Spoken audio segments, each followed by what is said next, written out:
Hello everyone and welcome to the Thousand Islands in Ontario, Canada. We are currently on a Canadian road trip starting in the Niagara Falls area. We just explored Toronto and now we're here in Gananoque.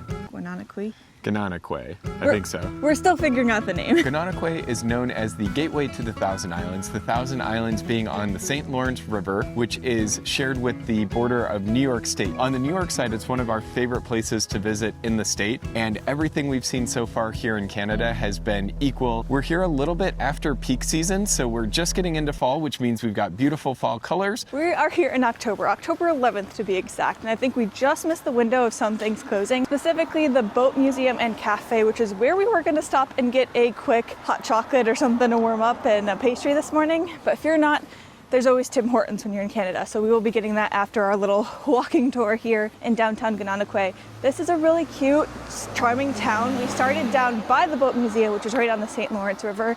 That is where you can get the city boat cruises, but we're not going to pick it up here. We're going to be going to another cute, charming town to take our boat cruise a little bit later here today. But first, visitor center to grab a self-guided walking map of all the cool places in this area. Second, Tim Hortons, and then third, the Thousand Islands Parkway, which is a very scenic drive that takes you to Brockville. So we're going to be going and stopping and seeing all the different things from here, Gananoque, to Brockville today. We just went into the visitor center and we picked up a walking tour. It's self-guided and you use a QR code to get it set up on your phone. So we're going to check out a few of those stops as we're making our way through town here and see what there is to learn and look at. Best part, free. Mike is downloading the app on his phone to do the walking tour. I think there's 52 points and it takes about an hour and a half. Don't know if we'll do the whole thing, but in the meantime, I've been distracted by a vintage market going on across the street at the main street, and there's people rifling through bins. And if you don't know anything about me, you only really need to know one thing. I'm all about that good bargain and I can't resist.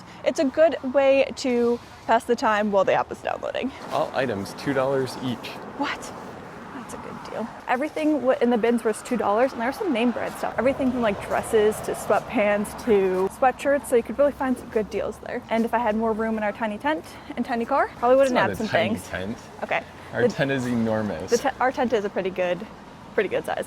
We are camping at the Cosmos Campground just outside of Gananoque. So we are now at the Delaney Theater. Ava and Sanford Delaney purchased the property after the Palace Theater suffered a fire in 1928. This was a theater that was designed to be fireproof, probably because the previous one suffered a fire, but it was one of the first poured concrete buildings in North America. That is a fun fact. The more you know. Behind Heather and in front of me is the town hall, which according to our app was built in 1831. It wasn't until 1911, after being used for a couple different things, that it was repurposed as the town hall. The visitor center is right there, so this is right across the street on the corner, but I think the visitor center was a historic building as well. For many years, they were one of the largest manufacturers in the country of shovels. Huh.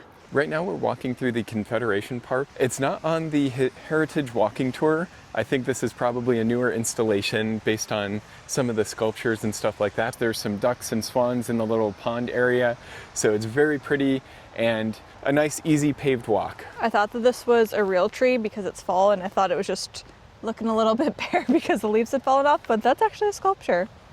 Pretty cool. There's a lot of people out walking, even though it's kind of an overcast day. Definitely very lively, even with a little bit less than ideal weather. It's a little bit noisy because we're right next to the street and there's some cars going by, but this bridge over to my left is the Thousand Islands Railway Bridge. This was used for overland shipping and stuff like that, but it also was part of the tourism industry. Having tourists come through this town on the railway was part of why Gananoque became the gateway to the Thousand Islands, a very important part of the history for this area. I guess it's now kind of known as the King Street Pedestrian Bridge, but it looks like it's being removed. It is contracted to be taken down as of early September, I'm assuming in 2026. It'll take 17 weeks, so this bridge will no longer be here after that. I'm taking off my rain jacket because it's actually warmed up enough that I'm sweating underneath it. For what is an overcast day, it's actually pretty warm and pleasant out, which makes it not too bad. And the blue sky is peeking out just over there, which it's supposed to do the rest of the day, so fingers crossed. By the time we get to the boat tour, it's nice and sunny. Clear skies. You could definitely spend an entire day here in this town looking at all the pretty architecture and learning about the history from the War of 1812 to the industrial past to what it is today. But we do have a full day planned here today, so we are going to grab some Tim Hortons and hit the Thousand Islands Parkway. Thank you. Thank you. We were gonna go to the drive-thru, but the line was literally wrapped around the building, so we walked inside instead, which was definitely a lot quicker. I got a cafe mocha today, which is half hot chocolate, half coffee, and a vanilla dip donut, which is my go-to.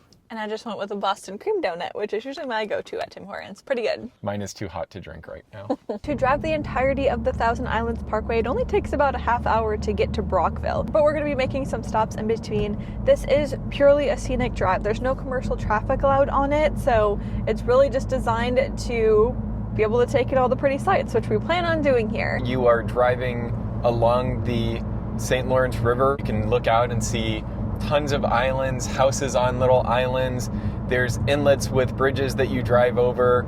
It's just really pretty, and it's really set off even more by the beautiful fall colors with reds and oranges, yellows, still a little bit of green in there. So all in all, it's a very nice drive. Yeah, that's still too hot to drink. Maybe by the time we get back to the car.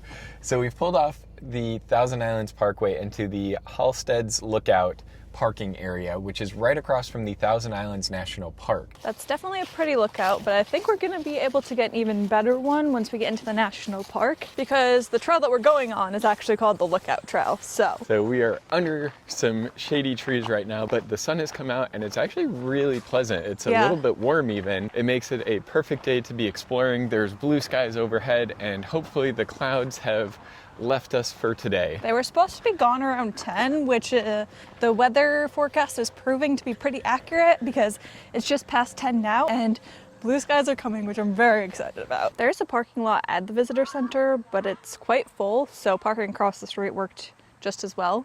And yeah, there's definitely a lot of people here enjoying the national park. So we are going to this trail right here because we are headed to this lookout. From everything we've seen, this is pretty mellow. Yes. Not anything too serious, probably more a walk than a hike.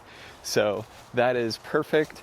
We don't have any gear or equipment with us. This was just pull off, walk in, and get to what should be an absolutely beautiful overlook over the Thousand Islands. When we were at the visitor center, I snagged a map of this national park to be able to see where to go. We need to follow the blue markers until we start seeing the yellow markers for the lookout trail. So we've come to a split off of the main trail that we had been on that you could take from the parking lot to the lookout trail. We're gonna start heading up that now. I think it literally takes like 5 minutes to walk up to the top, and it took about 5 minutes to walk from the parking lot area to here. So not too bad so far. Definitely fine to do this in sneakers. Like, you don't need a ton of hiking equipment.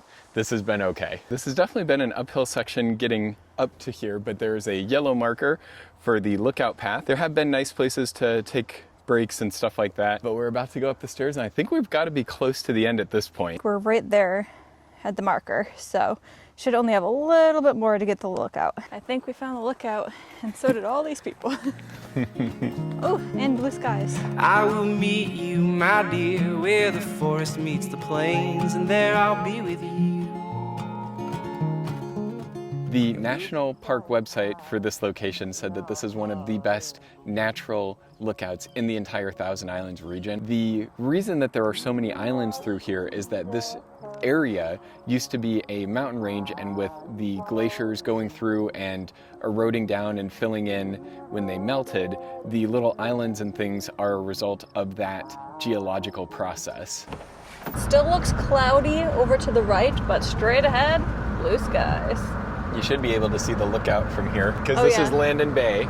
We saw this bridge at the top. And there it is. You see the people up there? The stone? See it?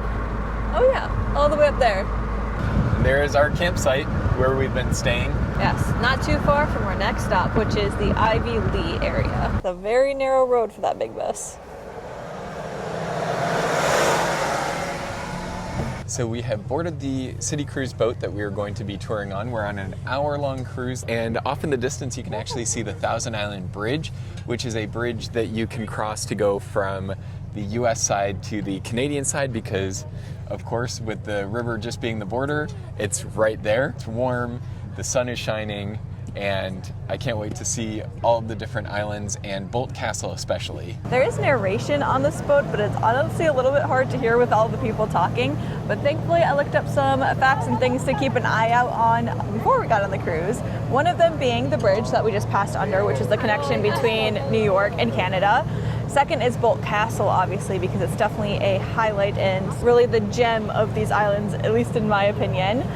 The third is the world's shortest international bridge. And then fourth is really just looking at all the mansions through Millionaire Row. This area was really where a lot of the affluent people in North America came to, like the Vanderbilts. And during the American Prohibition, this is where a lot of like the whiskey smuggling was. So not only is it really naturally beautiful, but there's a lot of history here. The St. Lawrence River was incredibly important for colonial Europeans, but also really important for the indigenous people that lived here in the area before any European contact. I think it's this one. So we can check seeing the shortest international bridge off of our city cruise bucket list here in the Thousand Islands. There is some dispute over whether or not that is technically an international bridge, because I guess technically it's all in Canada, but I like it for the lore, so we're gonna just say that it's the smallest international bridge in the world. It had the Canadian flag and then the American flag on the other, so close enough. We're coming up to the castle, which is one of the most famous locations in the Thousand Islands. George Boldt, who was the proprietor of the Waldorf Astoria Hotel in New York City, decided that he wanted to build a traditional Rhineland castle in Alexandria Bay. It's on Hart Island and has over 120 rooms. It was going to be built and be this magnificent structure on the St. Lawrence River, but construction stopped 4 years after it began in 1904 when Boldt's wife actually passed away. Who he was making this as a symbol of love for. Yeah. In the 70s, they started restoring it using old blueprints, so everything is true to how Boldt would have wanted it for his wife. So even though it's a tragic love story, it's really just a symbol of how it's enduring, and now millions of other tourists can experience it and see how much he loved her. As we're leaving Boldt Castle and making our way back to the Canadian side, we are sailing again past a bunch of the different islands here in the Thousand Islands, and that probably begs the question, what constitutes an island? An island, to be classified as such, needs to be at least a square foot, have one tree on it, and it also needs to be above water 365 days during the year. So it can't go under with the tides or anything like that. And with that said, there are almost 2,000 islands in the Thousand Islands. We are coming up on the St. Lawrence statue, which can only be seen on the water, so we're keeping our eyes peeled for that. I don't have a zoom lens, but he is right there. We are officially back on solid land. I would say that the cruise is definitely a must-do while you're in the Thousand Islands. There's many to choose from. The 1 hour one really just gives you the highlights. I would not be opposed to coming back and doing a longer one because there's so much cool stuff to see. And now we are on our way down the Thousand Islands Parkway towards Brockville, which is going to be our final destination here.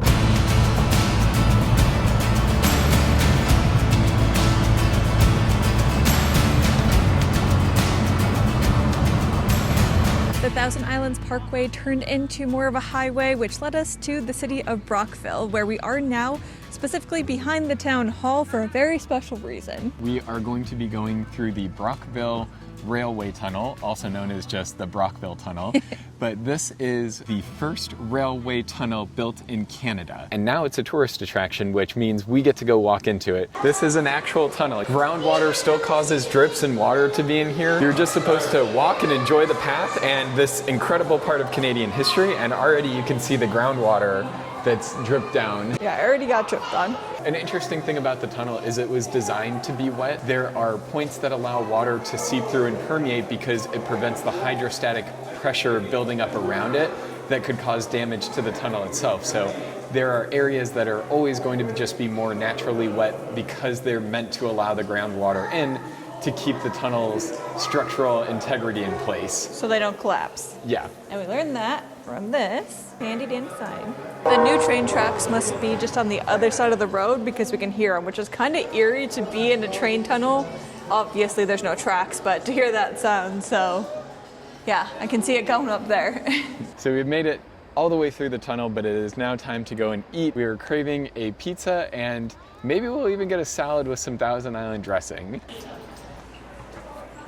Full disclosure, coming to Thousand Islands Pizza Restaurant wasn't what we thought we were going to be doing today, because we thought we were going to go to the Thousand Islands Brewery and try some Thousand Islands dressing themed stuff, because that was a salad dressing that was invented in this area. It's made of mayo, ketchup, and pickles.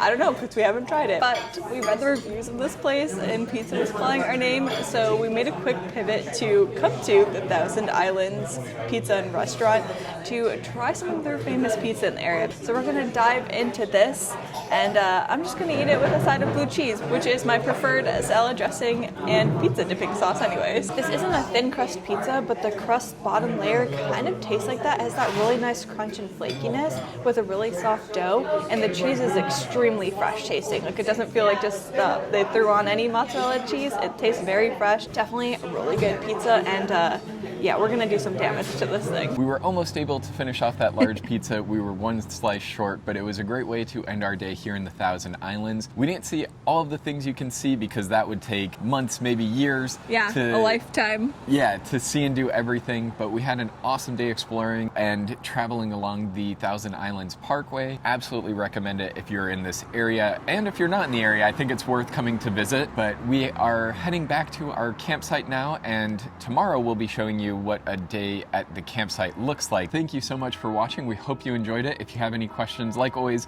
leave them in the comments. But with that, we'll see you in the next one. I'm living my best life. I wake up with the sunrise. It does not